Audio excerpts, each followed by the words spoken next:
अस्सलामुअलैकुम। मेरा बेटा लिमिट्स के हम बेसिक लेक्चर्स को कवर कर चुके हैं। ये एक लेक्चर नंबर 3 आ रहा है लिमिट्स के टॉपिक का, जिसके अंदर हम लिमिट्स के एक स्पेशल प्रॉपर्टी को डिस्कस करेंगे कि कभी भी आपको सीक्वेंस का लिमिट फाइंड करने दे दिया जाए, आपको सीक्वेंस का लिमिट फाइंड करने दे दिया जाए, या फिर आपको n n amount of term का लिमिट फाइंड करने दे दिया जाए, तो उस सूरत के अंदर हम लिमिट कैसे फाइंड करते हैं। एक स्पेशल तरह का टॉपिक है जो कि ज्यादातर नस साइड के ऊपर, यूटी लोअर साइड के ऊपर, फास्ट साइड के ऊपर पूछा जा रहा होता है। इसके कुछ बेसिक क्वेश्चंस एनईटी साइड पे भी आती हैं, तो इसलिए ये टॉपिक जरा इंपॉर्टेंट है, मैं कवर करवा देता हूँ। अच्छा भाई, जब हम लिमिट्स की मेरा बेटा बात करते हैं, हम लिमिट्स को बहुत डिटेल में डिस्कस कर चुके हैं पिछले तमाम लेक्चर्स के अंदर, और आज का हम टॉपिक स्टार्ट करेंगे सीक्वेंस ऑफ अ फंक्शन से।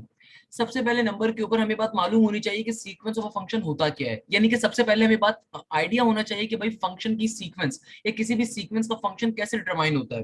तो भाई इसका एक सिंपल सा फॉर्मूला होता है, और वो फॉर्मूला क्या है कि किसी भी फंक्शन का जो अगर आप सीक्वेंस के ऊपर फंक्शन निकालना चाहते हो, that is basically natural numbers into real numbers. यानी कि सीक्वेंस किसी भी फंक्शन का उसका डोमेन होती है नेचुरल नंबर, और उसकी रेंज क्या होती है रियल नंबर। अब मेरी दो बातों को बड़ी क्लियरली समझिएगा, किसी भी अगर आप सीक्वेंस का फंक्शन निकालना चाहते हो तो वो दो चीजों पे डिपेंड करती है, यानी कि उसकी डोमेन क्या होगी, उसका नेचुरल नंबर, उसकी रेंज क्या होगी, उसका रियल नंबर। अच्छा, डोमेन क्या होती है मेरा बेटा, इनपुट को हम डोमेन कहते हैं, रेंज किसे कहते हैं हम आउटपुट को। यानी कि अगर आप किसी भी सीक्वेंस का फंक्शन डिटरमाइन करना चाहते हो on the basis of the limits, always remember this thing, किसी भी सीक्वेंस का जो फंक्शन होगा लिमिट बेस, वो दो चीजों के ऊपर आएगा। और वो दो चीजें क्या होती हैं, जब मैं डोमेन में, जब मैं इनपुट के अंदर उसे नेचुरल नंबर दूंगा, तो वो आउटपुट के तौर पे, रेंज के तौर पे मुझे हमेशा रियल नंबर दे रहा होगा। एक सिंपल सी मैंने बात कर दी। इस पूरे जुमले को अच्छी जबान में क्या कहते हैं, नोटेशन ऑफ अ फंक्शन कहते हैं। इस पूरे जुमले को हम क्या कहते हैं, नोटेशन ऑफ अ फंक्शन कहते हैं, यानी कि फंक्शन की नोटेशन। क्या कहते हैं मेरा बेटा, इस पूरे जुमले को हम नोटेशन ऑफ अ फंक्शन कह रहे होते हैं। अच्छा, अभी हम बात को समझेंगे, बिल्कुल परेशान मत होइएगा। फॉर एग्जाम्पल, सबसे पहले हमारे पास आता है मोनोटोनिक इंक्रीजिंग सीक्वेंस। क्या आता है, मोनोटोनिक इंक्रीजिंग सीक्वेंस। मैं जुमला लिख देता हूं, मोनोटोनिक इंक्रीजिंग सीक्वेंस, यानी कि ऐसा सीक्वेंस जो कि इंक्रीज होने पे हमें मिलेगा। इसके एमसीक्यूज बहुत ज्यादा आपको पेपर में दिखेंगे। ये क्या कहलाता है, मोनोटोनिक इंक्रीजिंग सीक्वेंस। ये क्या सीक्वेंस है, क्या नहीं है, सारी बात समझेंगे। ऐसा सीक्वेंस जिसके अंदर, ऐसा सीक्वेंस जिसके अंदर ए एन प्लस का वन हमेशा ग्रेटर देन और इक्वल टू होगा ए एन। ए एन क्या है हमारे पास, A N is basically the last term, A N is basically the last term, A N is basically the nth term. A N के मायने क्या हो गए भैया, एनटीएच टर्म भी आप इसे कह सकते हो, या फिर इसको आप लास्ट टर्म भी कह सकते हो। यानी कि मोनोटोनिक सीक्वेंस क्या होता है इंक्रीजिंग के अंदर, अगर कभी भी आपका सीक्वेंस इस कंडीशन को प्रूव कर रहा है, यानी कि ए एन प्लस वन हमेशा ग्रेटर देन इक्वल टू होगा ए एन, तो ये मोनोटोनिक इंक्रीजिंग सीक्वेंस होगा। इस जुमले के मायने क्या, मैं उसको डिफाइन कर देता हूं, बिल्कुल परेशान होने की जरूरत नहीं है।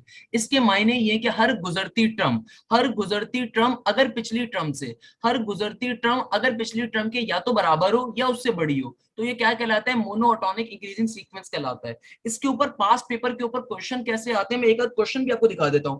फॉर एग्जाम्पल, आपके पास सीक्वेंस आ जाए 2,4,6,8, सो ऑन। आपसे कहा जाता है बताओ, एमसीक्यूज का एक ऑप्शन होगा मोनोटोनिक इंक्रीजिंग सीक्वेंस। एक होगा स्ट्रिक्टली मोनोटोनिक इंक्रीजिंग सीक्वेंस, एक होगा मोनोटोनिक डिक्रीजिंग सीक्वेंस, एक होगा मोनोटोनिक स्ट्रिक्टली डिक्रीजिंग सीक्वेंस। तो भाई ऐसा सीक्वेंस अगर तो वो इस कंडीशन को पूरा कर रहा है, पहले फिलहाल आप पहले टॉपिक के ऊपर रहिए कि मोनोटोनिक इंक्रीजिंग सीक्वेंस क्या होता है। मेरा बेटा अगर तो आपका सीक्वेंस इस कंडीशन को पूरा कर रहा है कि आपकी हर गुजरती टर्म अगली टर्म से बड़ी होती जाए, यानी कि आपकी हर गुजरती टर्म पिछली टर्म से क्या होती जाए, बड़ी होती जाए या उसके बराबर होती जाए, तो ये सीक्वेंस कहलाएगा monotonic increasing sequence. For example आपके सामने मैंने एक सीक्वेंस लिखा है 2, 4, 6, 8, 10, 12 and goes on till infinity. तो मेरा बेटा ये एक ऐसा सीक्वेंस आ रहा है, ये एक ऐसा सीक्वेंस आ रहा है कि देखो हर गुजरती टर्म पिछली टर्म से क्या आ रही है, बड़ी आ रही है, तो it is known as monotonic increasing sequence. While इसके अंदर एक और टॉपिक भी होता है, मगर उस सीक्वेंस को मैं एक और तरीके से दिखाऊंगा। लेट सपोज मेरे पास सीक्वेंस आ जाए 1,1, 2,2, 3,3, 4,4, 5,5, 6,6 and it goes on till infinity. अब की बारी में देखो, अब की बारी में जो सीक्वेंस आ रहा है उसमें हर गुजरती टर्म या तो पिछली टर्म के बराबर है। फॉर एग्जाम्पल 1 के बाद 1 आ रहा है, ये 1 या तो पिछली टर्म के बराबर है या फिर उसके अगली टर्म जो आ रही है 2, वो 1 से बड़ा नंबर आ रहा है, यानी कि हर गुजरती टर्म या तो पिछली टर्म से बड़ी है या उसके बराबर है। तो ये सीरीज भी, ये सीक्वेंस भी क्या कहलाएगा, मोनोटोनिक इंक्रीजिंग सीक्वेंस ही कहलाएगा। मगर इसमें दो टाइप्स होती हैं, एक सिंपल मोनोटोनिक सीक्वेंस कहलाता है और एक स्पेशल टाइप क्या होती है मेरे पास, स्ट्रिक्टली मोनोटोनिक, क्या कहलाता है, स्ट्रिक्टली मोनोटोनिक इंक्रीजिंग सीक्वेंस। ये दूसरी टाइप है। इस टाइप के अंदर और सिंपली मोनोटोनिक सीक्वेंस में क्या डिफरेंस होता है मैं उसको समझा देता हूं।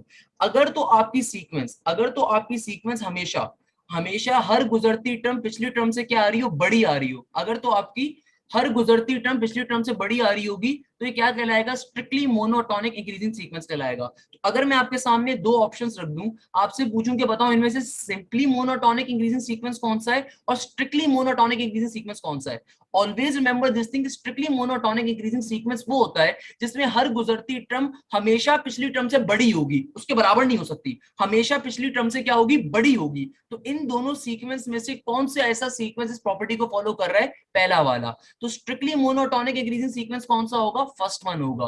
While simple monotonic increasing sequence कौन सा होगा, ये दूसरा वाला।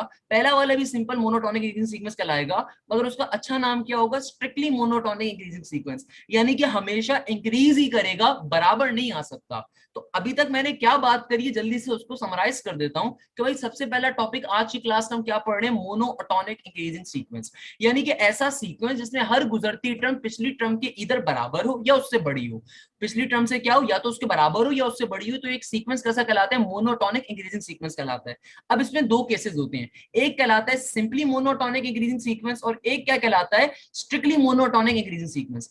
सिंपली मोनोटोनिक इंक्रीजिंग सीक्वेंस एक ऐसा सीक्वेंस होता है जिसमें जिसमें आपकी पिछली टर्म अगली टर्म के बराबर भी हो सकती है और उससे बड़ी भी हो सकती है। फॉर एग्जाम्पल अगर आप एग्जाम्पल नंबर 2 को देखें, अगर आप इस एग्जाम्पल नंबर 2 को देखें तो आपको ये बात इंकशाफ होगा कि भाई ये जो सीक्वेंस आ रहा है, इस सीक्वेंस के अंदर हर गुजरती टर्म ना सिर्फ पिछली टर्म के बराबर है बल्कि साथ साथ अगले से बड़ी भी आ रही है, पिछले से क्या आ रही है, बड़ी भी आ रही है। तो इस सेकंड नंबर की जो एग्जांपल होगी क्या कहलाएगी, simply monotonic increasing sequence. While strictly monotonic increasing sequence कौन सा होता है, जिसमें आपको हर गुजरती हुई टर्म पिछली टर्म से हमेशा बड़ी ही मिलेगी, कभी बराबर नहीं हो सकती है। तो स्ट्रिक्टली मोनोटोनिक इंक्रीजिंग सीक्वेंस कौन सा होता है, एक ऐसा सीक्वेंस जिसमें हर गुजरती टर्म पिछली टर्म से क्या होगी, बड़ी होगी। जल्दी से बताइए यहां तक की बात सबको क्लियर होती है।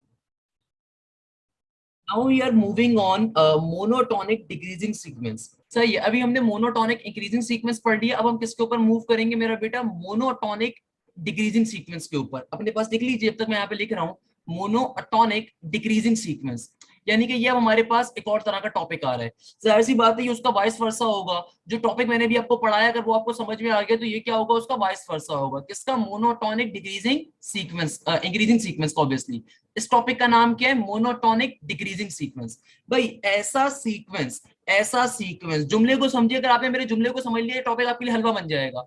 ऐसा सीक्वेंस जिसमें हर गुजरती टर्म अगली टर्म से क्या हो, छोटी हो, क्या कहलाएगा भैया, ये कहलाता है मोनोटोनिक डिक्रीजिंग सीक्वेंस। तो बहुत दफा इसके ऊपर एमसीक्यूज पूछे जाते हैं और आपके इंटर साइड से रिलेट टॉपिक करते हैं, बट हमारे मेजॉरिटी टीचर्स कराची लेवल के ऊपर टॉपिक नहीं पढ़ाते, हालांकि आपके इंटर साइड के टॉपिक है और बहुत मजे का टॉपिक है कि भाई मोनोटोनिक डिक्रीजिंग सीक्वेंस क्या होगा, ऐसा सीक्वेंस जिसमें हर गुजरती टर्म पिछली टर्म से क्या हो जाए, छोटी हो जाए, क्या कहलाएगा, मोनोटोनिक डिक्रीजिंग सीक्वेंस कहलाएगा।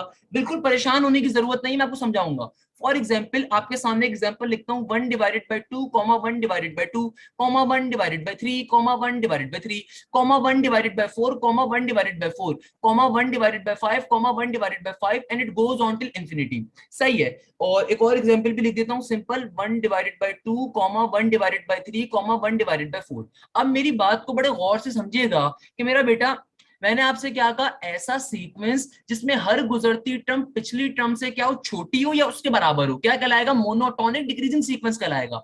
अब देखो, आपको सबसे पहले बात मालूम होनी चाहिए कि मेरा बेटा फ्रैक्शन में जैसे जैसे नंबर इंक्रीज होता जाता है वैसे वैसे नंबर की वैल्यू छोटी होती जाती है।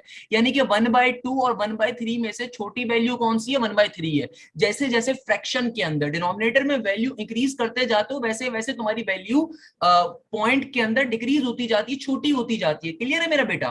तो देखो, मोनोटोनिक डिक्रीजिंग सीक्वेंस क्या होता है, एक ऐसा सीक्वेंस जिसमें हर गुजरती टर्म पिछली टर्म से या तो छोटी हो या उसके बराबर हो, तो क्या कहलाएगा, मोनोटोनिक डिक्रीजिंग सीक्वेंस कहलाएगा। अब इसमें भी दो पार्ट्स आ जाते हैं, एक पार्ट क्या होगा, सिंपल मोनोटोनिक डिक्रीजिंग सीक्वेंस, और एक पार्ट क्या होगा आपके पास, स्ट्रिक्टली मोनोटोनिक डिक्रीजिंग सीक्वेंस। दोनों को भी इंडिविजुअली एक्सप्लेन कर दूंगा भाई।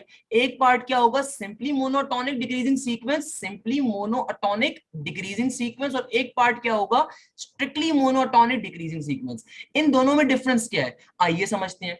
मेरा बेटा, सिंपली मोनोटोनिक डिक्रीजिंग सीक्वेंस तो ये है कि हर गुजरती टर्म पिछली टर्म से या तो छोटी हो या उसके बराबर हो, या तो छोटी हो या उसके बराबर हो। सही है। और स्ट्रिक्टली मोनोटोनिक डिक्रीजिंग सीक्वेंस क्या होगा, कि डिक्रीज होना कंपलसरी है। स्ट्रिक्टली मोनोटोनिक डिक्रीजिंग सीक्वेंस क्या होगा कि हर गुजरती टर्म का पिछली टर्म से छोटा होना कंपलसरी है। क्या है, कंपलसरी है। यानी कि फॉर एग्जांपल अगर मेरे पास ये दो सीरीज सीक्वेंस मुझे गिवन है, यानी कि लेट सपोज मेरे पास एमसीक्यूज आ जाता है और मुझसे पूछा जाता है कि भाई बताओ इन दोनों में से सिंपली मोनोटोनिक डिक्रीजिंग सीक्वेंस कौन सा है और स्ट्रिक्टली मोनोटोनिक डिक्रीजिंग सीक्वेंस कौन सा है, तो जल्दी से मुझे बताइए आपके ख्याल में कौन सा होगा। जल्दी से, शाबाश, मुझे तमाम बच्चों की रिप्लाई चाहिए कमेंट सेक्शन के अंदर। तो मेरा बेटा वेरी गुड, ऑप्शन नंबर 2 क्या होगा, स्ट्रिक्टली मोनोटोनिक डिक्रीजिंग सीक्वेंस होगा। क्योंकि स्ट्रिक्टली मोनोटोनिक डिक्रीजिंग सीक्वेंस एक ऐसा सीक्वेंस होता है जिसमें हर गुजरती टर्म पिछली टर्म से लाजमी छोटी होती है, बराबर नहीं हो सकती कभी भी, स्ट्रिक्टली के अंदर कभी बराबर नहीं हो सकती। वाइल जो सिंपली मोनोटोनिक डिक्रीजिंग सीक्वेंस होता है वो ऑप्शन नंबर ए होगा। क्यों? क्योंकि सिंपली मोनोटोनिक डिक्रीजिंग सीक्वेंस के अंदर हर गुजरती टर्म पिछली टर्म से छोटी भी हो सकती है और उसके बराबर भी हो सकती है। क्लियर है मेरा बेटा? तो अगर मैं लेट सपोज आपके पास पेपर का एक एमसीक्यूज लिख दूं जो कि नस साइड पे पूछा गया, वो एमसीक्यूज क्या था कि उसने 4 तरह के सीक्वेंस दे दिए थे। लेट सपोज ऑप्शन बी और ऑप्शन नंबर डी मेरे पास ये थे, और ऑप्शन नंबर ए मुझे गिवन था 2,3,4,5, और ऑप्शन नंबर बी मेरे पास, ऑप्शन नंबर सी मेरे पास था, ऑप्शन नंबर सी मेरे पास था लेट सपोज 2,2,4,4,5,5। तो लेट सपोज अगर आपके एमसीक्यूज के अंदर नस्ट के पेपर में एमसीक्यूज आ जाए, एनईडी के पेपर में एमसीक्यूज आ जाए, फास्ट के पेपर में एमसीक्यूज आ जाए कि भाई बताओ स्ट्रिक्टली मोनोटोनिक इंक्रीजिंग सीक्वेंस कौन सा है, सब पर रिप्लाई चाहिए। अगर आपके पास पेपर के अंदर एमसीक्यूज आ जाए स्ट्रिक्टली मोनोटोनिक इंक्रीजिंग सीक्वेंस कौन सा है, तो obviously it will B option number A. Very good.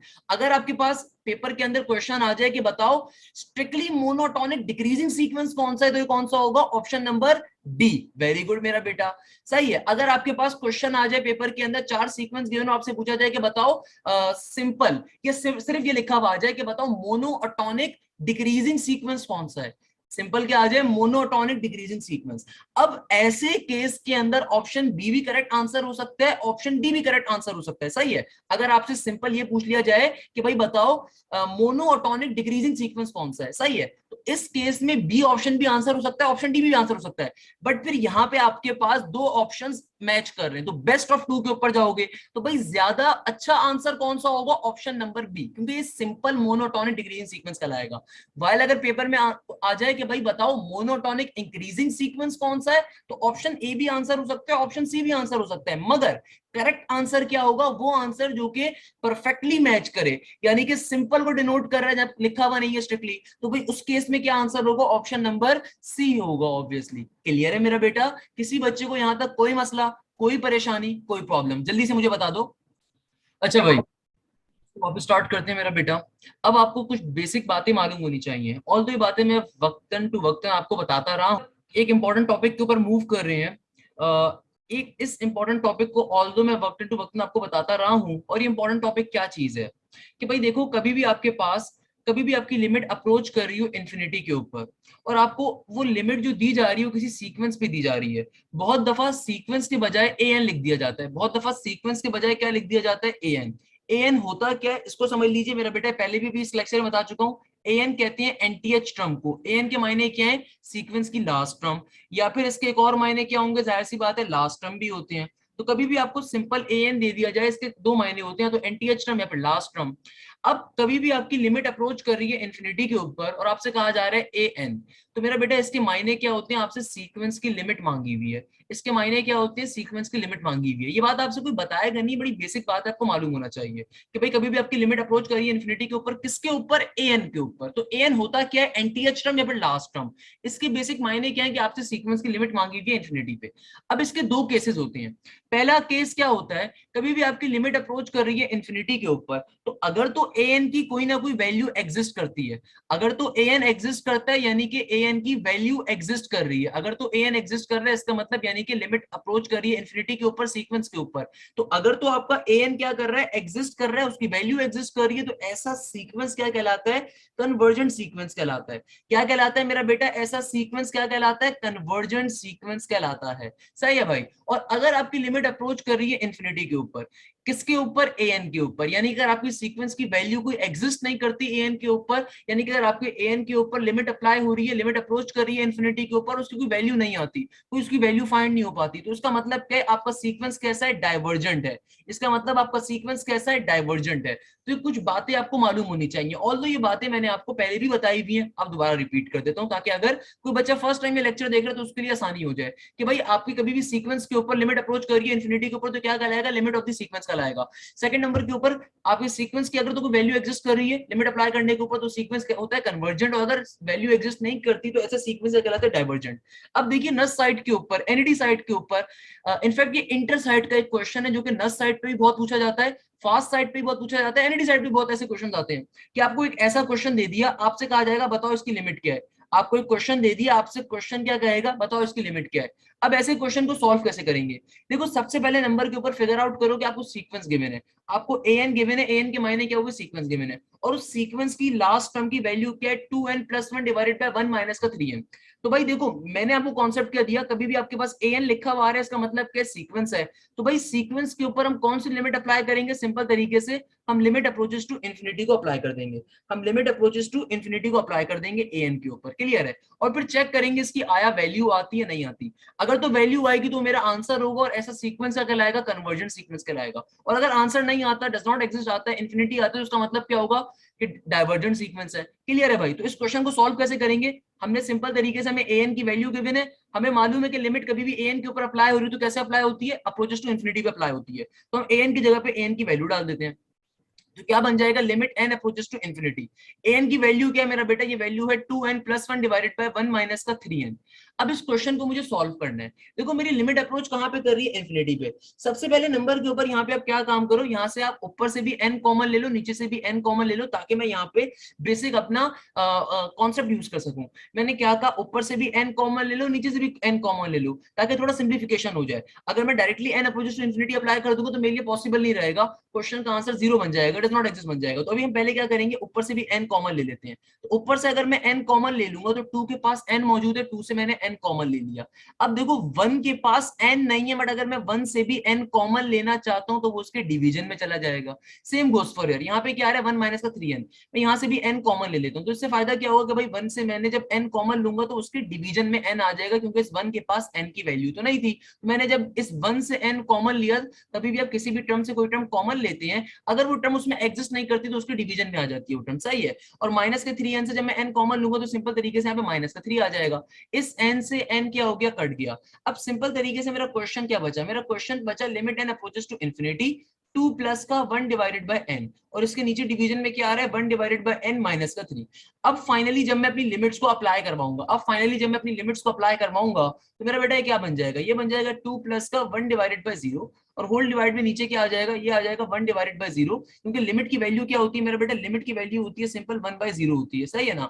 इसी तरीके से यहाँ पे भी n की जगह पे क्या आ जाएगा, 1 डिवाइडेड बाय 0 आ जाएगा, सही है। इन्फिनिटी की वैल्यू क्या होती है, इन्फिनिटी की वैल्यू क्या होती है मेरा बेटा, इन्फिनिटी होती है जहां जहां n आ रहा है वहां पे 1 डिवाइडेड बाय 0 यानी कि इन्फिनिटी की वैल्यू पुट करवा दी। तो भाई मैथ्स का बेसिक कॉन्सेप्ट है, एक से ज्यादा चीजें डिवाइड होंगी, सबसे नीचे वाली के ऊपर जाके क्या हो जाती है, मल्टीप्लाई हो जाती है, तो पूरी की पूरी टर्म क्या बन जाएगी, 0। ये भी पूरी की पूरी टर्म क्या बन जाएगी, 0। तो फाइनली ये क्या बन रहा होगा, ये बन जाएगा 2 प्लस का 0 डिवाइडेड बाय 0 माइनस का 3। तो क्या आंसर आ जाएगा मेरे पास, माइनस का 2 डिवाइडेड बाय 3। ये मेरे पास इस पर्टिकुलर क्वेश्चन का क्या आ गया, आंसर आ गया। जरा मुझे सोच के बताओ, इस पर्टिकुलर क्वेश्चन का जो सीक्वेंस का आंसर आया है वो कन्वर्जेंट आया है या डाइवर्जेंट आया है, एनीवन जल्दी से मुझे कोई सोच के बताओ, आंसर क्या है, कन्वर्जेंट है या डाइवर्जेंट है, क्लियर है, जल्दी से सोच के जरा बताओ क्या होगा answer. Very good, very good, क्या आंसर होगा, कन्वर्जेंट होगा। क्यों कन्वर्जेंट होगा, क्योंकि हमारे पास कोई ना कोई पर्टिकुलर वैल्यू आई है। अगर इन्फिनिटी बन जाता देन उस सूरत में क्या होता है, डाइवर्जेंट होता। क्लियर है मेरा बेटा। इसी तरीके से हम क्या कह सकते हैं कि भाई इस पर्टिकुलर सीक्वेंस की लिमिट क्या थी, -2/3 थी, और सीक्वेंस कैसी थी, कन्वर्जेंट थी। अब मैं आपको इसी तरह का एक और क्वेश्चन दिखाता हूं। अब ये क्वेश्चन भी नस साइड पे पूछा जा चुका है, और ये क्वेश्चन यूईटी लाहौर साइड पे भी पूछा जा चुका है।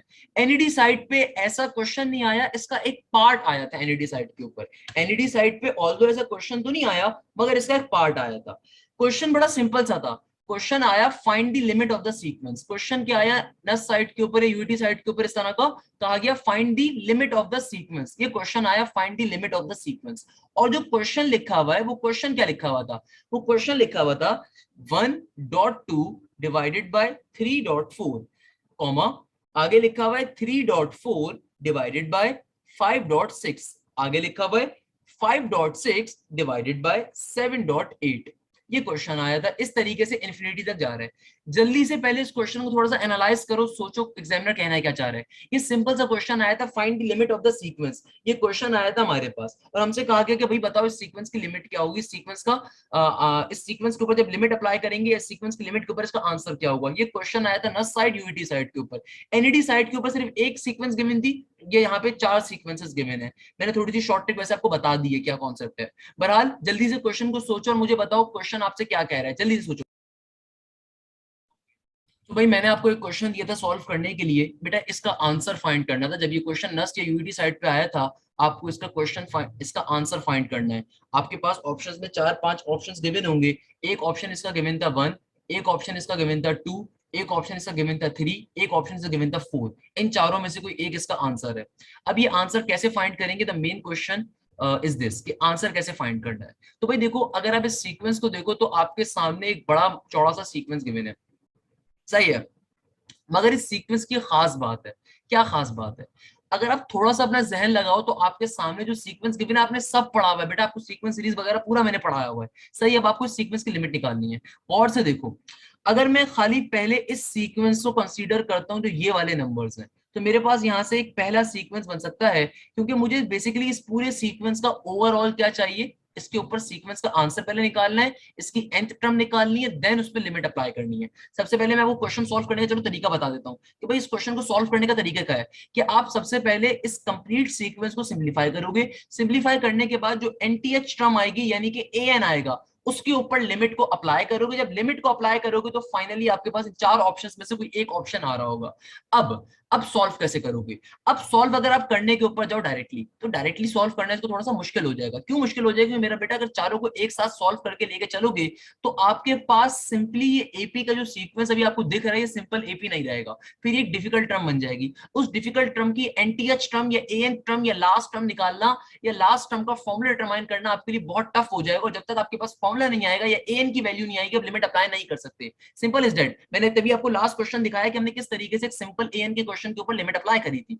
तो हम कैसे लेके चलेंगे इस क्वेश्चन को सॉल्व करने का पैटर्न क्या है, कभी भी आपके पास मल्टीपल लिमिट्स एक ही सीक्वेंस के ऊपर आ रहे हो या मल्टीपल सीक्वेंस एक ही सीक्वेंस के ऊपर आ रहे हो, तो आप पहले इंडिविजुअल सीक्वेंस को सिंप्लीफाई कर लो। तो भाई देखो पहला सीक्वेंस आपके पास क्या है, ये है 1,3,5। ऐसा ही है मेरा बेटा, पहला सीक्वेंस आपके पास क्या आ रहा है, ये आ रहा है।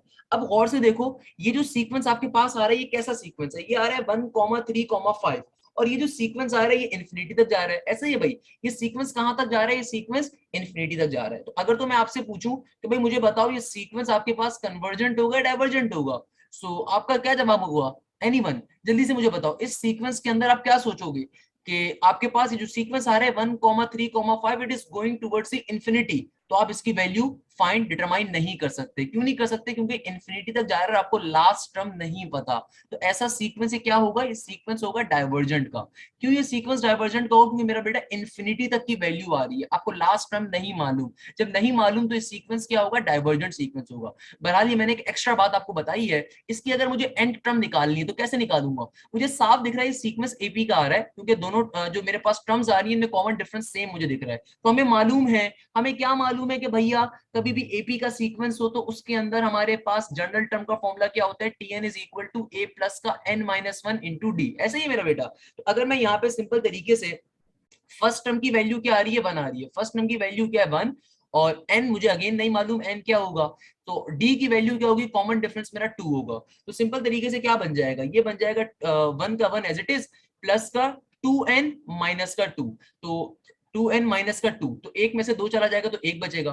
तो मेरे पास इस सीक्वेंस की जर्नल टर्म क्या आ जाएगी, 2n माइनस का 1 आ जाएगी। यानी कि पहले सीक्वेंस की जर्नल टर्म क्या आ जाएगी, 2n माइनस का 1।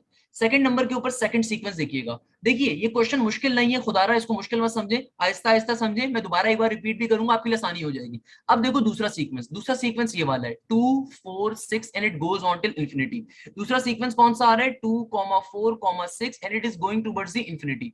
अगेन अगर मैं आपसे बात पूछूं कि भाई बताओ ये सीक्वेंस कन्वर्जेंट है या डाइवर्जेंट है, देखो कन्वर्जेंट सीक्वेंस वो होता है जिसकी कोई वैल्यू एग्जिस्ट करे वो इंफिनिटी ना हो। ये मुझे साफ दिख रहा है इंफिनिटी के ऊपर जा रहा है, तो इसकी वैल्यू जब तक आपके पास नंबर ऑफ टर्म्स होंगे आप वैल्यू नहीं फाइंड कर सकते। तो एक तरीके से ये क्या है, डाइवर्जेंट सीक्वेंस है। क्लियर है मेरा बेटा। तो हम यहां से भी वही काम करेंगे, इसकी जनरल टर्म फाइंड कर लेंगे, एन की वैल्यू फाइंड कर लेंगे, लास्ट टर्म की वैल्यू फाइंड कर लेंगे। तो क्या आएगी भैया, इसकी एन की वैल्यू बहुत आसान सी आएगी। अगेन मुझे साफ दिख रहा है ये अर्थमेटिक प्रोग्रेशन का सीक्वेंस है, क्योंकि मेरे पास कॉमन डिफरेंस टर्म्स में सेम आ रहा है। कॉमन टर्म क्या आ रहा है, सिंपल तरीके से सेम आ रहा है। तो मेरे पास ये क्या बन जाएगा, ये मेरे पास सिंपल तरीके से मेरा बेटा क्या हो जाएगा, इट विल बिकम क्या फॉर्मूला होता है, a प्लस का n-1 इंटू डी। क्लियर है मेरा बेटा। तो a की वैल्यू क्या आ रही है, 2 आ रही है। सिंपल तरीके से n माइनस का 1, d की वैल्यू क्या है, वो भी 2 है। तो क्या हो जाएगा, ये हो जाएगा मेरे पास 2 प्लस का 2n माइनस का 2। तो इस 2 से 2 क्या हो गया, कैंसिल आउट। तो आपके पास सेकंड सीक्वेंस जो यहाँ पे है ये वाला, इसकी आपके पास जनरल टर्म या इसकी आपके पास लास्ट टर्म क्या आ जाएगी, 2n आ जाएगी। क्लियर है। अब जरा गौर से देखिएगा, अब जरा गौर से देखिएगा इस वाले सीक्वेंस को। ये सीक्वेंस क्या है, 3 5 एंड 7 वाला। ये कौन सा सीक्वेंस आ रहा है, 3 5 एंड वाला, इसको थर्ड सीक्वेंस कह लीजिए। ये क्या सीक्वेंस आ रहा है, 3 5 7 and it is going towards the infinity, और डाइवर्जेंट सीक्वेंस आ रहा है। अब अगेन यहाँ पे क्या करोगे, मुझे साफ दिख रहा है एक एपी का अर्थमेटिक प्रोग्रेशन का सीक्वेंस है। तो यहाँ से आपको एक बात और समझ में आती है कि भाई लिमिट्स के टॉपिक के अंदर सीक्वेंस सीरीज के कॉन्सेप्ट भी बहुत अप्लाई हो रहे होते हैं। ऑलवेज रिमेंबर दिस थिंग कि बहुत दफा आपको सीक्वेंस दे दिया जाएगा, आप उसकी जनरल टर्म फाइंड करने के लिए इधर एपी के पास जाओगे इधर जीपी के पास जाओगे, या फिर मैं आपको नॉन एपी जीपी का भी एक शॉर्टकट भी करवा दूंगा, तो परेशान होने की जरूरत नहीं है। देखिए यहाँ पे क्या आ रहा है, 3 5 7। तो अगेन यहाँ पे इसके जनरल टर्म कैसे निकालोगे, इसकी एन की वैल्यू क्या आएगी, अगेन एपी का सीक्वेंस आ रहा है, मुझे साफ दिख रहा है। क्या होगा मेरा बेटा, फर्स्ट क्या फॉर्मूला होता है, a प्लस का n-1 इंटू डी। मेरे पास a की वैल्यू क्या आ रही है, 3 आ रही है, प्लस का n-1। d क्या है मेरे पास, कॉमन डिफरेंस क्या आ रहा है, अगेन 5 में से 3 निकालो या 7 में से 5 निकालो, 2 होगा। तो क्या बन जाएगा, ये बन जाएगा 3 प्लस का 2n माइनस का 2। तो आपके पास यहाँ पे क्या वैल्यू आ जाएगी मेरा बेटा, ये आ जाएगी सिंपल तरीके से 2n और 3 में से 2 गया तो प्लस का 1। तो आपके पास इसकी जनरल टर्म की वैल्यू क्या आ गई, इसकी an की वैल्यू क्या आ गई, आपके पास सिंपल तरीके से 2n प्लस का 1 आ गई। इसी तरीके से आपके पास एक चौथा सीक्वेंस आ रहा है, मैं अगेन कलर चेंज कर दूं ताकि आपके लिए आसानी हो जाए। आपके पास ये क्या आ रहा है, चौथा सीक्वेंस आ रहा है। चौथा सीक्वेंस कौन सा है मेरा बेटा, ये फोर्थ सीक्वेंस आपके पास कौन सा आ रहा है, 4 comma 6 comma 8 it is going towards the infinity again. कैसा सीक्वेंस है? डाइवर्जेंट सीक्वेंस है। अगेन आपके पास ये अर्थमेटिक सीक्वेंस का एक क्वेश्चन है, तो आपके पास यहाँ पे भी क्या आ रहा है? आपके पास कॉमन डिफरेंस सेम आ रहा है। फॉर्मुला क्या होता है हमारे पास? फॉर्मुला लास्ट टर्म निकालने के लिए फॉर्मुला क्या होगा? फॉर्मुला हमारे पास होता है TN is equal to A plus का N minus one into D. तो मेरा बेटा ए की वैल्यू क्या है यहाँ पे 4 प्लस का n माइनस का 1, d की वैल्यू क्या है मेरा बेटा? d कॉमन डिफरेंस है, वो भी अगेन यहाँ पे क्या आ रहा है? 2 आ रहा है। तो क्या बन जाएगा? ये बन जाएगा 4 प्लस का 2n माइनस का 2। तो मेरा बेटा सिंपल तरीके से 4 में से 2 निकाल दो, तुम्हारे पास क्या आ जाएगा? 2 ही आ रहा होगा। तो क्या आ जाएगा? 2n प्लस का 2। भाई मुझे बताओ यहाँ तक कोई मसला किसी बच्चे को? देखो यहाँ तक हम लोगों ने क्या काम किया? सिंपल काम किया। मैं दोबारा रिपीट कर देता हूँ। आपको इस सिंपल सा क्वेश्चन गिवन है, इस क्वेश्चन की आपको लिमिट फाइंड करनी है। अब जाहिर सी बात है आपको इस सीक्वेंस गिवन है। अब इस सीक्वेंस के अंदर 4 डिफरेंट तरह की हर जगह चीजें आ रही हैं। तो भाई अगर तो एक तरीका तो ये कि यार आपको इतनी आपकी मैथ्स अच्छी हो कि आप डायरेक्टली इस पूरे सीक्वेंस को एक साथ ही सॉल्व कर लो, मगर ऑब्वियसली वो हम पॉसिबल नहीं है, क्योंकि वो ऑब्वियसली बहुत टफ चीज है हमारे लिए बगैर कैलकुलेटर के। तो हम उसका तोड़ हमने क्या निकाला कि भाई उसके लिए हमने इंडिविजुअल सीक्वेंसेस की पहले लास्ट टर्म फाइंड कर ली। हमने फर्स्ट सीक्वेंस की पहले लास्ट टर्म फाइंड करी, फिर सेकंड सीक्वेंस की लास्ट टर्म फाइंड करी, फिर थर्ड सीक्वेंस की लास्ट टर्म फाइंड करी, और फिर फाइनल सीक्वेंस की लास्ट टर्म फाइंड कर ली। अब जरा गौर से देखिएगा, यानी कि मैंने अब इस पूरे के पूरे सीक्वेंस का, ये जो पूरा का पूरा सीक्वेंस आ रहा है, मैंने इसकी फाइनली अब लास्ट टर्म कह सकता हूं क्या होगी। इस पूरे सीक्वेंस की लास्ट टर्म क्या होगी? देखो फर्स्ट सीक्वेंस की आपके पास, फर्स्ट सीक्वेंस जो ये वाला है, इसकी आपके पास लास्ट टर्म क्या आई है? ये आई है आपके पास 2n माइनस का 1। और आपके पास जो सेकंड सीक्वेंस था जो अगेन ये ऊपर था, इसकी लास्ट टर्म आपके पास क्या आई है? इसकी लास्ट टर्म आपके पास आई है 2n। अब आपके पास जो थर्ड सीक्वेंस था जो कि नीचे था, उसकी लास्ट टर्म आपके पास क्या आई है? ये आई है आपके पास 2n प्लस का 1। और जो सीक्वेंस आपके पास चौथे नंबर के ऊपर था, इसकी लास्ट टर्म आपके पास क्या आई है? ये आई है आपके पास 2n प्लस का 2। यहां तक की बात जल्दी से मुझे क्लियर करो, सबको क्लियर है? कोई मसला यहां तक? किसी भी बच्चे को यहां तक कोई भी प्रॉब्लम? हमने सिंपल तरीके से क्या करा, पहले जो इंडिविजुअल सीक्वेंसेस थी उनके ऊपर हमने इंडिविजुअल उनकी लास्ट टर्म यानी कि an को फाइंड कर लिया। अब जब उनकी an लास्ट टर्म मैंने फाइंड कर ली, तो उसको फाइनल सीक्वेंस की लास्ट टर्म के ऊपर मैंने डाल दिया। इससे मेरे पास पूरे के पूरे सीक्वेंस की लास्ट टर्म आ गई। अब जब फाइनली मैंने लास्ट टर्म अपने सीक्वेंस की निकाल ली, तो अब ये क्वेश्चन हमारे लिए हलवा है। क्यों हलवा है मेरा बेटा? अब हमने काम क्या करना है? लिमिट चूंकि फाइंड करनी है, तो कैसे फाइंड करेंगे? सिंपल तरीके से limit n approaches to infinity, an के ऊपर आ जाएगा, यानी कि यहाँ पे लिमिट क्या हो जाएगी? अप्लाई करवा दूंगा n अप्रोचेस टू इंफिनिटी। तो यहाँ पे पूरी टर्म के ऊपर लिमिट अप्लाई हो जाएगा। किसके ऊपर? 2n माइनस के 1 इंटू 2n के ऊपर, डिवाइडेड बाय क्या है? 2n प्लस का 1 इंटू 2n प्लस का 2। सही है भाई? तो हमने इस पूरे सीक्वेंस के ऊपर लिमिट अप्लाई करवा देंगे। अब कैसे लिमिट अप्लाई करवाएंगे? ये बड़ा इंपॉर्टेंट कॉन्सेप्ट है कि भाई देखो, सबसे पहले मैं जो पहला वाली चीज आ रही है, ये वाली जो चीज आ रही है, यहां से मैं n कॉमन ले लेता हूं। तो यहाँ पे limit n approaches to infinity as it is रहेगा। मैं इस ऊपर वाला सबसे पहला जो ब्रैकेट आ रहा है, यहां से n कॉमन ले लूंगा। n कॉमन ले लिया तो मेरे पास क्या बन जाएगा? बन जाएगा 2 माइनस का 1 डिवाइडेड बाय 0। क्या बन जाएगा? 2 माइनस का 1 डिवाइडेड बाय n कह लो। 2 माइनस का 1 डिवाइडेड बाय क्या बन जाएगा? n। मैंने पहले ब्रैकेट से n कॉमन ले लिया। जिस तरह लास्ट क्वेश्चन सॉल्व करते हैं, बिल्कुल मेरा बेटा वैसे क्वेश्चन सॉल्व होगा। हमने क्या करा? पहले वाले ब्रैकेट से n कॉमन ले लिया, तो 2n में से जब n गया तो 2 बचा, और 1 के पास चूंकि n मौजूद नहीं तो उसके डिवीजन में आ गया, और ये 2n का यहाँ पे 2n एज इट इज, क्योंकि यहाँ पे हम सिंपल अप्लाई करवाने का फायदा नहीं होगा। अच्छा, इसी तरीके से नीचे देखिएगा, नीचे जो 2n प्लस 1 आ रहा है, यहां से भी n कॉमन ले लूंगा। ये जो नीचे 2n प्लस 1 आ रहा है, ये वाला जो ब्रैकेट आ रहा है 2n प्लस 1 वाला, यहां से भी मैं n क्या लूंगा? कॉमन ले लूंगा। जब n कॉमन ले लूंगा तो क्या बन जाएगा? 2n में से जब n कॉमन लिया तो सिंपल 2 बचा, और फिर प्लस के 1 से जब n कॉमन लूंगा तो उसके बाद चूंकि n नहीं है तो उसके डिवीजन में आ जाएगा। क्लियर है मेरा बेटा? इसी तरीके से मैं जो लास्ट वाला ब्रैकेट आ रहा है, चूंकि इसमें भी 2 टर्म्स आ रही है, तो यहां से भी n कॉमन ले लूंगा। यहां से जब n कॉमन ले लूंगा तो बेटा यहाँ पे 2n में से जब 2n जाएगा 2 बचा,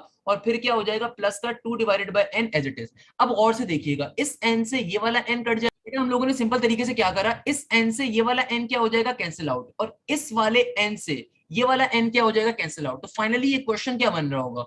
ये क्वेश्चन मेरा बन जाएगा limit n approaches to infinity. ये क्या बन गया मेरे पास? ये बन गया 2 माइनस का 1 डिवाइडेड बाय n, और आगे क्या आ रहा है? सिंपल 2 बचा, और नीचे क्या हो जाएगा? नीचे मेरे पास आ रहा होगा 2 प्लस का 1 डिवाइडेड बाय n, और यहाँ पे क्या बचेगा? सिंपल तरीके से 2 प्लस का 2 डिवाइडेड बाय n। तो ये कुछ इस तरीके से क्वेश्चन बन रहा होगा। सही है मेरा बेटा? तो हमने क्या करा? सिंपल तरीके से मैंने जो यहाँ पे काम किया उसको सिंप्लीफाई करके यहाँ पे लिख दिया। क्लियर है मेरा बेटा? हमने क्या करा? क्वेश्चन को सिंप्लीफाई करके यहाँ पे लिख दिया। अब जब फाइनली मैं लिमिट्स को अप्लाई करवाऊंगा,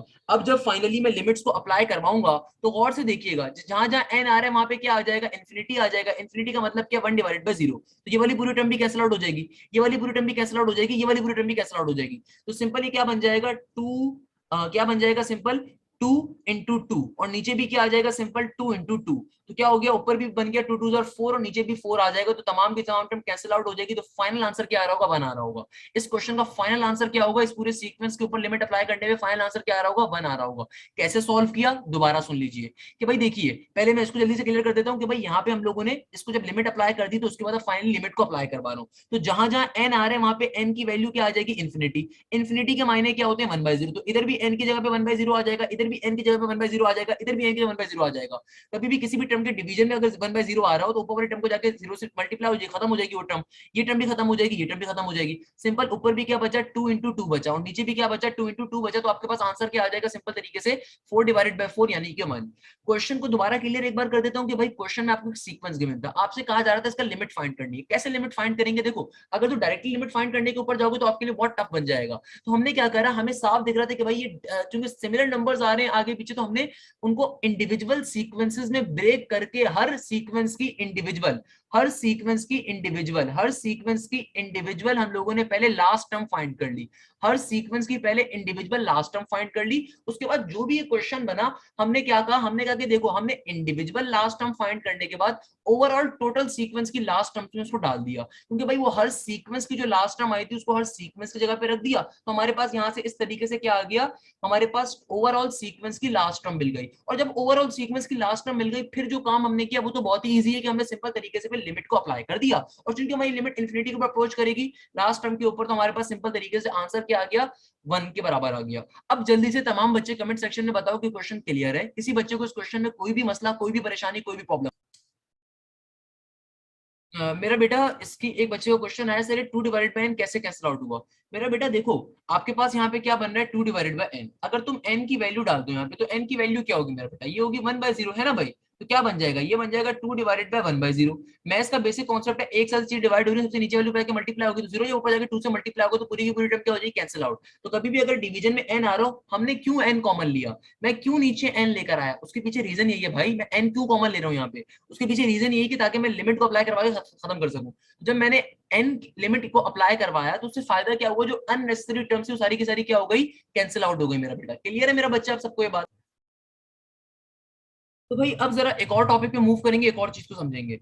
ये बात मैं ऑल्दो आपको पिछले लेक्चर्स में पढ़ा चुका हूँ कि कभी भी आपके पास कोई भी आपके पास नंबर हो, कोई भी आपके पास टर्म हो, अगर उसकी पावर में इंफिनिटी आ जाए, तो या तो आपके पास आंसर इंफिनिटी आता है, या फिर आपके पास आंसर क्या आता है, 0 आता है। ये बात मैं तमाम बच्चों को क्या कर चुका हूँ, बता चुका हूँ कि बेटा कभी भी आपके पास कोई नंबर आ रहा हो, कोई टर्म आ रही हो, अगर तो उसकी पावर में इंफिनिटी आ जाए, तो या तो आपका आंसर 0 होता है, या फिर आपका आंसर क्या होता है, इंफिनिटी होता है। अब इसके दो केसेस हैं, तो आज के लेक्चर में आपको ये बात भी सिखाने वाला हूँ, ऐसा होता किस बेसिस के ऊपर है, या फिर इसके फर्दर केसेस क्या हो सकते हैं। कभी भी किसी भी टर्म के ऊपर अगर पावर इंफिनिटी आ जाए, तो या तो उसका आंसर क्या होगा, 0 होगा, या फिर उसका आंसर इंफिनिटी होगा। ऐसा पॉसिबल क्यों होता है, ऐसा पॉसिबल उसके दो फर्दर केसेस के ऊपर होता है। या तो आपकी जो भी टर्म है, आपका जो भी नंबर है, आपकी जो भी टर्म है, आपकी जो भी नंबर है, अगर तो उसकी वैल्यू 1 से बड़ी थी, अगर तो उसकी वैल्यू 1 से बड़ी है, तब हमेशा आपका आंसर क्या आएगा, इंफिनिटी आएगा, पॉजिटिव का। वाइल वाइल अगर तो आपका नंबर, अगर तो आपका नंबर अगर 1 से छोटा आ जाए, अगर कैसा आ जाए, 1 से छोटा आ जाए, तो उस सूरत के अंदर जो आपका आंसर होगा वो क्या होगा, 0 होगा। और ये बात मैं आपको मैंने एक और तरीके से पढ़ाई थी, कभी भी पावर में पॉजिटिव इंफिनिटी हो तो आंसर क्या होगा, इंफिनिटी, और अगर नेगेटिव इंफिनिटी हो तो आंसर क्या होगा, 0 होगा। उसके पीछे लॉजिक क्या, रीजन क्या है, आइए आज फर्दर केसेस के अंदर डिस्कस करेंगे। और ये केसेस पेपर में बहुत पूछे जाते हैं। लेट सपोज आपको एक क्वेश्चन दे दिया, आपसे कहा जाता है कि भाई देखो, आपके पास किसी भी नंबर के ऊपर इंफिनिटी फंक्शन गिवन है, या किसी सीक्वेंस की आपको लास्ट टर्म दे दी जाएगी और कहा जाएगा उसकी पावर के ऊपर आपको लिमिट लेनी है, तो ऑलवेज रिमेंबर दिस थिंग, अगर वो इन दो कंडीशंस को फॉलो करेगी तो ये रिस्पेक्टिव इसके आंसर्स होंगे। अगर तो आपके पास जिस भी नंबर के ऊपर आपने लिमिट अप्लाई कर रहे हो, अगर तो आपका आंसर ग्रेटर देन 1 आता है, तो हमेशा आपके आंसर पॉजिटिव इंफिनिटी होगा। अगर तो आपका आंसर लेसर देन 1 आता है, तो आपका आंसर क्या होगा, आपका आंसर होगा 0। फॉर एग्जाम्पल, कोई मुश्किल बात नहीं करेंगे, एक एग्जाम्पल से पहले आपको बात क्लियर करता हूं। लेट सपोज एक एग्जाम्पल देखिएगा। एग्जाम्पल क्या है, एग्जाम्पल हमारे पास आ रही है कि लेट सपोज मेरे पास आ जाए -3/2, उसकी पावर में क्या आ जाए, इंफिनिटी आ जाए। अब देखो, -3/2 की पावर में क्या आ रहा है, इंफिनिटी आ रहा है। तो मुझे बताओ जरा आंसर क्या होना चाहिए, आंसर क्या होगा हमारे पास, इंफिनिटी होगा। क्यों इंफिनिटी होगा, गौर से मेरी बात सुनिएगा। मैंने आपसे क्या कहा कि जो भी नंबर आपका होगा, उसका मॉड लोगे। अगर तो मॉड की वैल्यू ग्रेटर देन 1 आ रही है तो आंसर क्या होगा, इन्फिनिटी होगा। तो भाई नेगेटिव का 3/2 का, नेगेटिव के 3/2 का जब मैं मॉड लूंगा तो मॉड के डंडे के मायने क्या होते हैं मेरा बेटा, मॉड का मतलब ही क्या होता है कि वो नेगेटिव टर्म को पॉजिटिव में कन्वर्ट कर देता है। तो आंसर क्या आ जाएगा आपका, ग्रेटर देन 1 आ गया, इसका मतलब आपका फाइनल आंसर क्या होगा, इन्फिनिटी होगा। तो ऑलवेज रिमेंबर दिस थिंग, कभी भी आपको किसी ऐसी टर्म पे आपकी उसकी पावर में इन्फिनिटी आ रहा है, अगर तो उस टर्म की वैल्यू ग्रेटर देन 1 है तो आंसर हमेशा इन्फिनिटी होगा, और अगर लेस देन 1 है उसकी वैल्यू तो आंसर क्या होगा, 0 होगा। इसी बात को फर्दर समझते हैं। फॉर एग्जाम्पल मेरे पास एक क्वेश्चन आ गया, मुझसे कहा जाता है कि लेट सपोज माइनस का 2/3, क्या क्वेश्चन आ गया, माइनस का 2/3 की पावर में इन्फिनिटी। अब जो ये क्वेश्चन है ना बेटा, ये वाले क्वेश्चन एनईडी साइड पे ही बहुत आते हैं, फास्ट साइड पे ही बहुत आते हैं, नस साइड पे तो आते ही आते हैं। क्या क्वेश्चन है, माइनस का 2/3 पावर में इन्फिनिटी। अब बच्चा सोचता है सर ने बताया था कि भाई पावर में प्लस का इन्फिनिटी होगा तो आंसर इन्फिनिटी होगा। अबे सर ने कुछ और भी बताया था, सर ने आगे उस कॉन्सेप्ट को डिफाइन भी किया था कि भाई देखो, अगर तुम्हारे ए की वैल्यू, तुम्हारी जो टर्म आ रही है जिसकी पावर में इन्फिनिटी मौजूद है, अगर उस टर्म की वैल्यू कैसी है, ग्रेटर देन 1 है, तब आंसर पॉजिटिव इन्फिनिटी होगा। और अगर तुम्हारी वैल्यू जिसकी पावर में इन्फिनिटी आ रहा है, अगर वो लेस देन 1 है तो उसकी वैल्यू क्या होगी, 0 होगी। तो भाई माइनस का 2/3, माइनस के 2/3 का अगर आप मॉड लो तो मेरा बेटा क्या बन जाएगा, पॉजिटिव में कन्वर्ट कर देगा माइनस सिंबल को, तो क्या बन गया, पॉजिटिव का 2/3 यानी कि। अब पॉजिटिव का जो 2/3 होता है मेरा बेटा, ये 1 से छोटा नंबर है। मुझे कैसे पता चला सर ये 1 से छोटा नंबर है, कैलकुलेटर तो अलाउ नहीं है सर, आपको कैसे पता चला।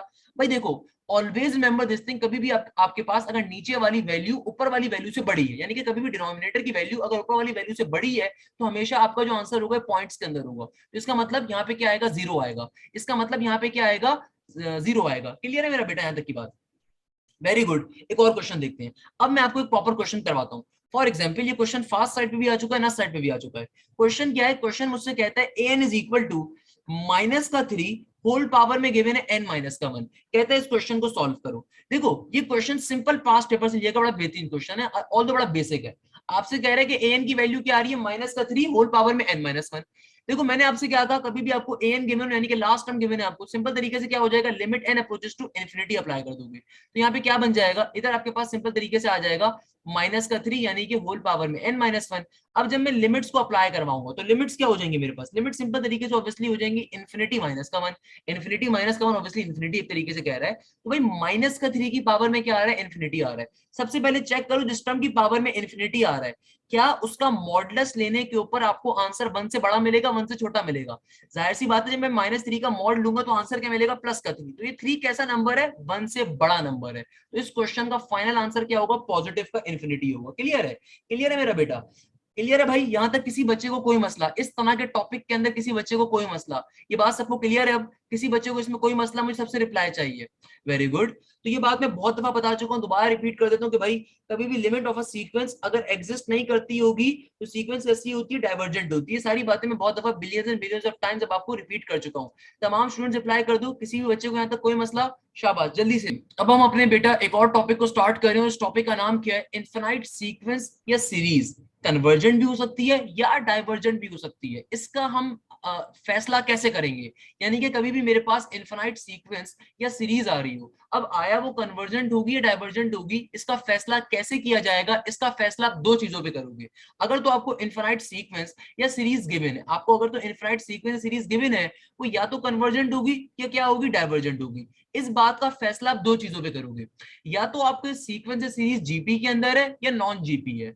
तो भाई अगर तो जीपी के अंदर है तब क्या कंडीशंस होंगी, अगर नॉन जीपी के अंदर है तो कैसे पता लगाएंगे।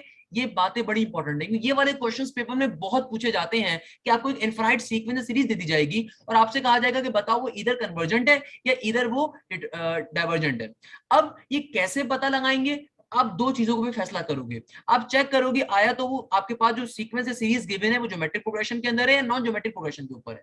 देखो अगर तो आपकी सीक्वेंस या सीरीज कैसी है, ज्योमेट्रिक प्रोग्रेशन के अंदर है, तो आपने हमेशा ये चेक करना है कि आया अगर तो आर की वैल्यू कैसी है, 1 से छोटी है, यानी कि मॉड ऑफ आर की जो भी वैल्यू आ रही है उसका मॉड लोगे, अगर तो वो 1 से छोटी आ जाती है, कैसी आ जाती है, 1 से छोटी आ जाती है, इसका मतलब आपकी सीक्वेंस कैसी है, कन्वर्जेंट है। इसका मतलब आपकी सीक्वेंस कैसी है मेरा बेटा, कन्वर्जेंट है। Always remember this thing. Normally अवाम ये भंड मार के आती है, समझती है कि अगर आर की वैल्यू ग्रेटर देन 1 होगी तो शायद सीक्वेंस कन्वर्जेंट होगी। नहीं, अगर आपकी इनफाइनाइट सीक्वेंस सीरीज गिवन है और अगर वो जीपी की फॉर्म को फॉलो कर रही है, यानी कि ज्योमेट्रिक प्रोग्रेशन की है, तो अगर तो आपकी आर की वैल्यू 1 से छोटी आती है, इसका मतलब सीक्वेंस कैसी है, सीरीज कैसी है, कन्वर्जेंट है। वाइल वाइस वर्सा, अगर आपका मॉडुलस ऑफ आर यानी कि आपका जो कॉमन रेशियो है वो 1 से बड़ा आ जाता है, उस सूरत के अंदर आपकी जो सीक्वेंस सीरीज होगी वो कैसी होगी, डाइवर्जेंट होगी। कैसी होगी मेरा बेटा, डाइवर्जेंट होगी। और फॉर नॉन जीपी यानी कि अगर ज्योमेट्रिक प्रोग्रेशंस के अलावा कोई सीक्वेंस गिवन हो, अब आपके पास एक ऐसा सीक्वेंस गिवन है जो ना तो एपी है और ना ही जीपी है, यानी कि आपके पास लेट सपोज पेपर के अंदर आपको एक ऐसे सीक्वेंस की लिमिट फाइंड करने को दे दी, आपको ऐसे सीक्वेंस की लिमिट फाइंड करने को दे दी जो कि ना तो एपी में लाई करता है ना जीपी में लाई करता है। अब क्या करोगे भाई, ऐसे सीक्वेंस बहुत सारे होते हैं, billions and billions of times मैंने आपको बताए भी हैं। अब क्या करोगे, तो भाई नॉन जीपी जो सीक्वेंस होता है ना, उसकी पहचानने की कंडीशन होती है। और वो पहचानने की कंडीशन क्या है, देखो मैंने एक जुमला लिखा है यहाँ पे, वो जुमला क्या है, अगर तो तुम्हारी limit of a sequence of partial sum, यानी कि जब उनका सम करो आप पार्शियली, अगर तो वो फाइनाइट लिमिट हो, अगर तो आपके पास फाइनाइट लिमिट हो सीक्वेंस की, यानी कि फाइनाइट वैल्यू तक अप्रोच करता हो, फाइनाइट वैल्यू हो यानी कि उसकी लिमिट फाइनाइट गिवन हो, देन उस सूरत के अंदर आपकी सीक्वेंस कैसी होगी, ऑब्वियसली कन्वर्जेंट होगी। यानी कि अगर तो आपको एक ऐसी non GP sequence series given है और उसका पार्शियल सम करते हो, पार्शियल सम करने के ऊपर आपको जो उसकी लिमिट अप्रोच हो रही है वो फाइनाइट के ऊपर हो रही है, तो उस सूरत के अंदर जो लिमिट होगी वो क्या होगी, कन्वर्जेंट होगी। वाइस वर्सा, अगर आपकी limit of the sequence partial sum करने के ऊपर इनफाइनाइट लिमिट आपको देता है, यानी कि डज नॉट एग्जिस्ट देता है, इन्फिनिटी इन्फिनिटी देता है, इन्फिनिटी बाय इन्फिनिटी देता है, उस सूरत के अंदर जो आपकी लिमिट आपकी सीक्वेंस सीरीज होगी वो कैसी होगी, डाइवर्जेंट होगी। उस सूरत में कैसी होगी मेरा बेटा, डाइवर्जेंट होगी। तो जल्दी से मैं इस पूरे टॉपिक को समराइज कर देता हूं, फिर इसके पास्ट पेपर बेस्ड क्वेश्चंस को हम देख रहे होंगे। भाई मैंने इस टॉपिक में आपको क्या पढ़ाया, देखो आपके पास कभी भी इनफाइनाइट सीक्वेंस सीरीज गिवन हो या सीक्वेंस सीरीज गिवन हो जो कि कन्वर्जेंट या डाइवर्जेंट होगी, उसका फैसला आप कैसे करोगे, या तो वो जीपी होगी या वो नॉन जीपी होगी। अगर तो जीपी है तो उसके लिए हमेशा आप चेक करोगे कि आपका कॉमन रेशियो जो आ रहा है उसका मॉडुलस, अगर तो 1 से छोटा है तो कन्वर्जेंट सीक्वेंस होगी, वाइल अगर उसका कॉमन रेशियो 1 से बड़ा है तो डाइवर्जेंट सीक्वेंस होगी, पहली चीज। दूसरे नंबर पे मैंने आपको क्या बताया, अगर तो आपके पास सीक्वेंस नॉन जीपी आ रही है तो उस सूरत में आप हमेशा अपने सीक्वेंस को सब सॉल्व करोगे, सब पार्शियल सम वगैरह लोगे, अगर तो आपको फाइनाइट लिमिट मिल जाती है देन आपकी सीक्वेंस कैसी है, कन्वर्जेंट है, और अगर आपको इनफाइनाइट लिमिट मिलती है तो देन आपकी सीक्वेंस कैसी है, डाइवर्जेंट है। क्लियर है मेरा बेटा यहां तक की बात, तमाम के तमाम स्टूडेंट्स। मुझे सिर्फ अभी फिलहाल आपसे ये जवाब चाहिए कि सर आपने जो बातें करी है थोड़ी बहुत जहन में आ रही है, अगर थोड़ी बहुत भी जहन में आ रही है ना, अभी हम हर टॉपिक के डिफरेंट क्वेश्चन सॉल्व करेंगे और फिर इसी टॉपिक को वाइंड अप कर रहे होंगे। तो अभी हम इसके काफी सारे क्वेश्चन एग्जांपल्स को देखेंगे। जल्दी से मुझे बताओ, ये वाली बात भेजे में आती है, फिर इसके हम क्वेश्चन को सॉल्व करने के ऊपर मूव कर रहे हैं, जल्दी से मुझे बताओ शाबाश। तो भाई अगर यहाँ तक की बात क्लियर है ना, आइए क्वेश्चन देखते हैं। अब ये क्वेश्चन डिफरेंट पास्ट पेपर्स में आपको बहुत मिलेगा इस तरह के क्वेश्चंस। बेटा टॉपिक जो वीडियो में आपको बता रहा हूँ, ऑल्दो मैं चाहता हूँ नेक्स्ट टॉपिक आपको समझा सकता था, बट मैंने किसी वजह से बेटा इस दिन को सिर्फ इस टॉपिक के लिए मुख्तस किया, उसके पीछे रीजन थी। खुदा ये टॉपिक बेतहाशा इंपॉर्टेंट है, मेजोरिटी अवाम लिमिट्स के टॉपिक के ऊपर बेमौत मारे जाते हैं, इसलिए खाली मैंने इस टॉपिक के ऊपर लेक्चर कर रहा हूँ। जब आप इस लेक्चर की रिकॉर्डिंग देखेंगे, जब इस लेक्चर को समझ रहे होंगे, आपको समझ में आएगा क्वेश्चन सॉल्व करते हुए क्यों मैंने वीडियो करी थी। अच्छा भाई, अब देखिए लेट सपोज मेरे पास एक सीक्वेंस है और ये सीक्वेंस क्या है, 3,9,27, तो बंदा मुझसे कहता है यार सर इसका आंसर बताइए क्या होगा, इसकी लिमिट क्या होगी। अब देखो सबसे पहले नंबर के ऊपर आपको एक इनफाइनाइट सीक्वेंस गिवन है, लेट सपोज आपसे कहा जाता है कि बताओ इसका आंसर क्या होगा। देखो सबसे पहले फिगर आउट करो ये सीक्वेंस कैसा है, जीपी है या नॉन जीपी है। मुझे साफ दिख रहा है कि भैया ये जीपी है, कैसे पता चला कि हर गुजरती टर्म किसी का मल्टीपल आ रही है, 3 3 9 एंड 9 3 27, इसका मतलब सीक्वेंस कैसी आ रही है, जीपी की आ रही है।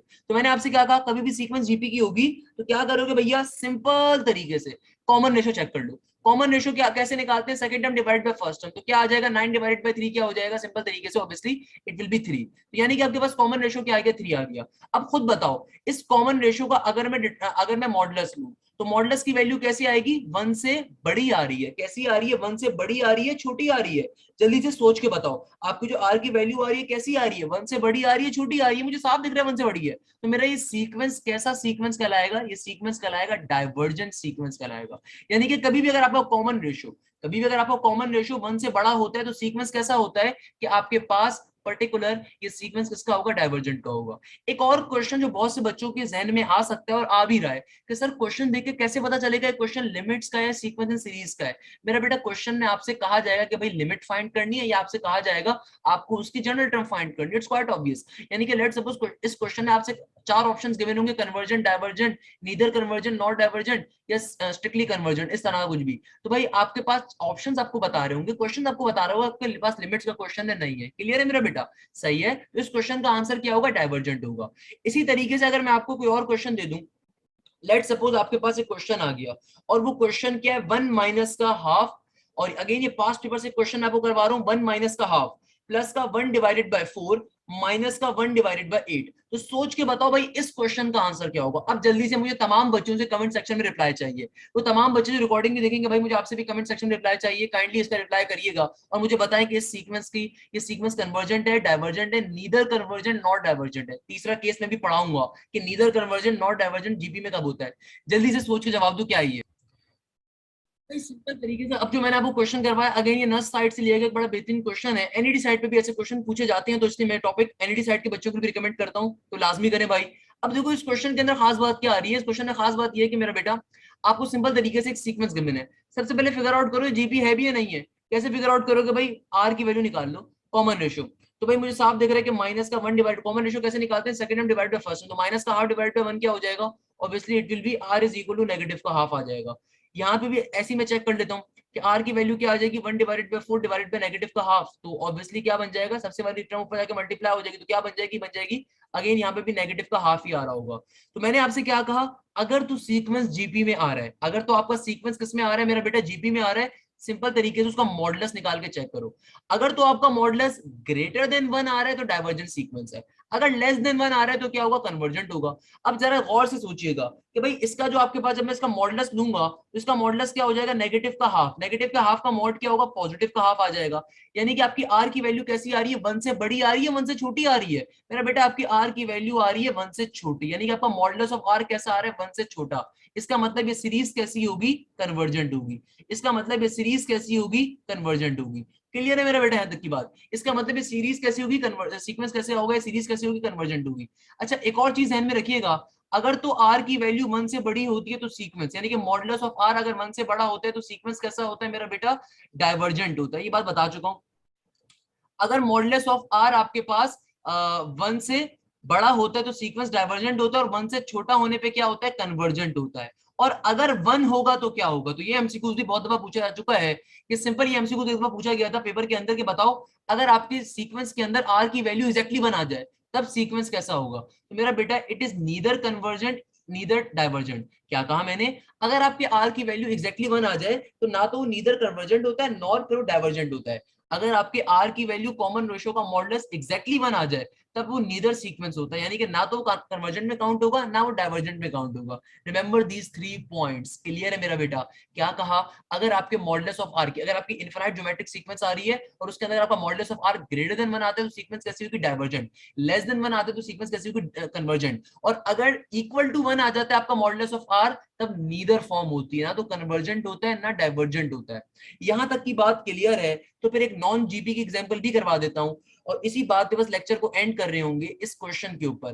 फॉर एग्जांपल मेरे पास एक क्वेश्चन है, अल्लाह भला करे, ये क्वेश्चन यूटी लाहौर साइड पे पूछा गया था और ये क्वेश्चन जीआई की साइड पे भी पूछा जा चुका है। क्या क्वेश्चन है, two divided by three comma three divided by four comma four divided by five. मुझसे कहा जाता है बताओ इस सीक्वेंस का आंसर क्या होगा। अच्छा अगेन मैंने जो अभी आपको पिछले तीनों क्वेश्चंस करवाए उसमें मैंने आपसे लिमिट फाइंड करने को नहीं दिया। लिमिट फाइंड करना मैं सिखा चुका हूं। ऑब्वियसली अगर वो जीपी होगा तो सिंपल तरीके से क्या करोगे, उसकी लिमिट, उसकी जनरल टर्म फाइंड करने के बाद limit approaches to infinity apply करवा दोगे।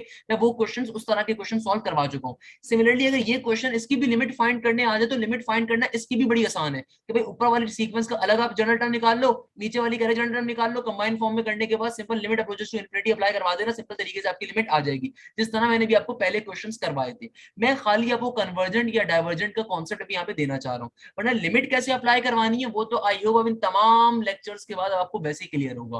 क्लियर है मेरा बेटा? तो अगर आपके पास ये क्वेश्चन आ गया, इस क्वेश्चन को आप गौर से देखिए और मुझे बताइए इस क्वेश्चन का आंसर क्या होना चाहिए, कन्वर्जेंट होगा या डाइवर्जेंट होगा, विद रीजन, विद रीजन मुझे चाहिए, जल्दी से मुझे जवाब।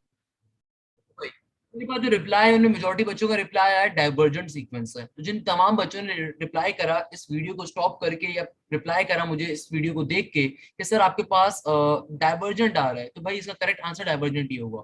उसके पीछे रीजन मैं बता देता हूँ कि भाई देखो आपकी सीक्वेंस कैसी आ रही है, आपकी सीक्वेंस नॉन जीपी आ रही है। अब जिन बच्चों के जहन में ये क्वेश्चन और मेरे पास ये क्वेश्चन आया भी, सर आर देखेंगे या क्या देखें सर, इन्फिनिटी देखें। भाई देखो सबसे पहले तो ये देखो कि सीक्वेंस जीपी है या नहीं है। मुझे साफ दिख रहा है कि भाई सीक्वेंस ज्योमेट्रिक प्रोग्रेशन की है ही नहीं। ज्योमेट्रिक प्रोग्रेशन की सीक्वेंस नहीं है, किसकी, अर्थमेटिक प्रोग्रेशन की सीक्वेंस है भाई। बहरहाल अगर आप इंडिविजुअल सीक्वेंस को देख रहे हो उसकी मैं बात करूं, ऊपर वाली सीक्वेंस अलग है, नीचे वाली सीक्वेंस अलग देख लो आप। While on the other hand अगर आप इसको सॉल्व करने के ऊपर जाओ तो अर्थमेटिक के ऊपर ही वैसे सॉल्व कर सकते हो। But the point is that कि भाई हम इसको सॉल्व कैसे करेंगे या इसका हम आंसर कैसे निकालेंगे, इधर ये कन्वर्जेंट है डाइवर्जेंट है। तो भाई देखो आप सबसे पहले चेक करो क्या आ रहा है, नॉन जीपी आ रहा है। और मैंने नॉन जीपी के बारे में आपको क्या बताया था कि भाई आपका जो पार्शियल सम अप्रोच करना चाहिए, अगर तो वो फाइनाइट वैल्यू तक अप्रोच कर रहा है तब तो वो आपके पास क्या कहलाएगा, वो आपके पास होगा सिंपल तरीके से कन्वर्जेंट। और अगर इनफाइनाइट वैल्यू तक अप्रोच करे then it is obviously divergent. तो मुझे साफ दिख रहा है कि भाई इनका जो पार्शियल सम है वो कहां तक जा रहा होगा, वो इन्फिनिटी तक जा रहा होगा। क्यों? क्योंकि मेरा बेटा ये इन्फिनिटी तक मूव करती जा रही है, ये किसी फाइनाइट वैल्यू तक स्टॉप तो नहीं हो रही है। मेरे पास सिंपल तरीके से कैसी सीक्वेंस आ रही है कि डाइवर्जेंट सीक्वेंस आ रही है। कैसी सीक्वेंस आ रही है मेरा बेटा, ये सिंपल तरीके से एक डाइवर्जेंट सीक्वेंस आ रही है। ये क्या आ रही है हमारे पास, एक डाइवर्जेंट सीक्वेंस आ रही है। नहीं तो इसको आप एक और पैटर्न के ऊपर भी चेक कर सकते हो कि अगर आप इनके सम्स लेना स्टार्ट कर दो, यानी कि आपके पास ये series one sum two and sum three, यानी कि आप अगर गौर से देखो तो आपके पास ये क्या आ रहा है, आपके पास लेट सपोज 2/3 आ रहा है, इसकी कोई ना कोई वैल्यू होगी, 3/4 आ रहा है, इसकी कोई ना कोई वैल्यू होगी। तो बेसिकली हर वैल्यू दूसरे से क्या आ रही है, बड़ी भी आ रही है और दूसरे का सम भी आ रही है। तो पार्शियली सम ऐसे भी चेक कर सकते हो। नहीं तो बना एक आसान तरीका कार क्या है क्वेश्चन को देखने का, कि आपके पास इन्फिनिटी तक वैल्यू अप्रोच करती हुई जा रही है और इनफाइनाइट लिमिट होगी, तो सिंपल तरीके से आपके पास क्या क्वेश्चन, क्या इसका आंसर होगा, डाइवर्जेंट होगा। क्या इसका आंसर होगा, डाइवर्जेंट होगा। क्लियर है मेरा बेटा यहाँ तक की बात? किसी बच्चे को अब लिमिट्स के टॉपिक में कोई भी मसला, मेरा बेटा मैंने आपको लिमिट्स के टॉपिक करवाए हैं नस्ट लेवल के ऊपर भी, बिलीव मी ये क्वेश्चंस बहुत कम पूछे गए। इससे आसान क्वेश्चन तो आ सकते हैं, इससे इंशाल्लाह मुश्किल क्वेश्चन नहीं आएंगे। आपने इनके प्रैक्टिस क्वेश्चंस को, पास्ट पेपर बेस्ड क्वेश्चंस को मजीद सॉल्व करना है, प्रैक्टिस शीट्स को अपनी लाजमी सॉल्व करना है। आई होप अब आपको टॉपिक कंप्लीटली क्लियर होगा और आपको इसमें कोई मसला नहीं आएगा। ये लिमिट सॉल्व कैसे करते हैं, अगेन अगर कोई सीक्वेंस गिवन होगा तो हम सिंपल तरीके से ए एन की फॉर्म के ऊपर लिमिट अप्रोचेस टू इंफिनिटी पे सॉल्व कर रहे होंगे। और एक कन्वर्जेंट या डाइवर्जेंट बहुत बार पूछा जा रहा होता है। आपने सिंपल तरीके से पहले लेक्चर को नोट डाउन करना है, एक बार उस लेक्चर को देखना है, उसके बाद आप क्वेश्चन सॉल्व करने के ऊपर जाओगे, इंशाल्लाह आपको सारी चीजें क्लियर होंगी, मैं गारंटी दे सकता हूँ। तो ये लिमिट्स का टॉपिक हमारा फाइनली एंड होता है। आई होप आपको पूरा का पूरा टॉपिक क्लियर होगा। तो अगर आपको बात क्लियर है तो यहीं पे हम अपने आज के लेक्चर को इख्तिताम पजीर करते हैं। जज़ाक अल्लाह, thank you so much. Hashim Zia Sane.